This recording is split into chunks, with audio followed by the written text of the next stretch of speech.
Doha. Alex Macheras, people are very confused about why quarantine wasn't required back in March, where it feels like we could have stopped a certain amount of spread by testing people when they came in and requiring people to isolate, and why it is required now when, you know, we've already seen massive spread and a terrible, tragic death toll. Can you explain that?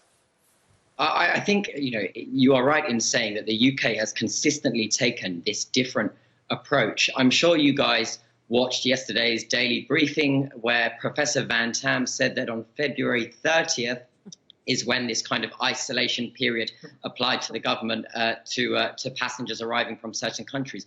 Well, not only does February 30th, of course, not exist in any year, even this year a leap year, but actually what he failed to mention is that policy that was brought in very quietly, a self-isolation requirement for anyone arriving from Hubei province, from Iran, from northern Italy.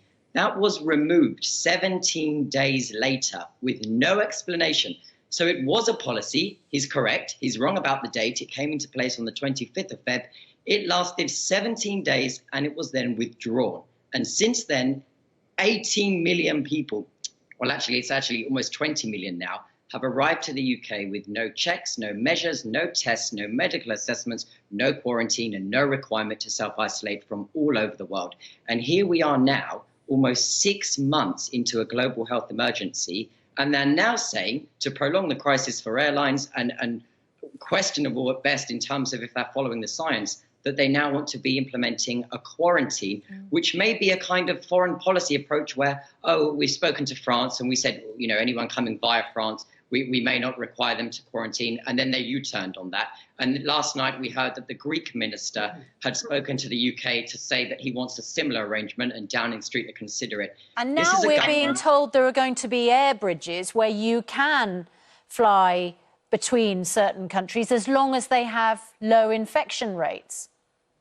Which I also find slightly questionable, because we had the CEO of Heathrow Airport on the Sunday morning shows just a couple of days ago stating that he wants tight controls and measures on people coming to the UK from countries that have had high rates of infection and from countries that have had little or no measures. Well, the country he just described was the United Kingdom, because they have consistently been the outlier. Piers and Susanna, we have spoken many times about how 90% of the world's population were living in countries with restrictions on passengers arriving from abroad by late March. We are now approaching June. Is it any wonder why the public are questioning not only this approach, but what took them so long? And would it be so hard, I challenge the government, to just throw their hands up and say, you know what, we should have looked at the rest of the world in how they were handling people importing COVID and not just taken such a relaxed approach. Well, that's a really interesting point. Kevin and Andrew, just bring you guys, you've been very patient, thank you, but, very interesting interview with the Conservative mayor there, almost trying to defend the indefensible.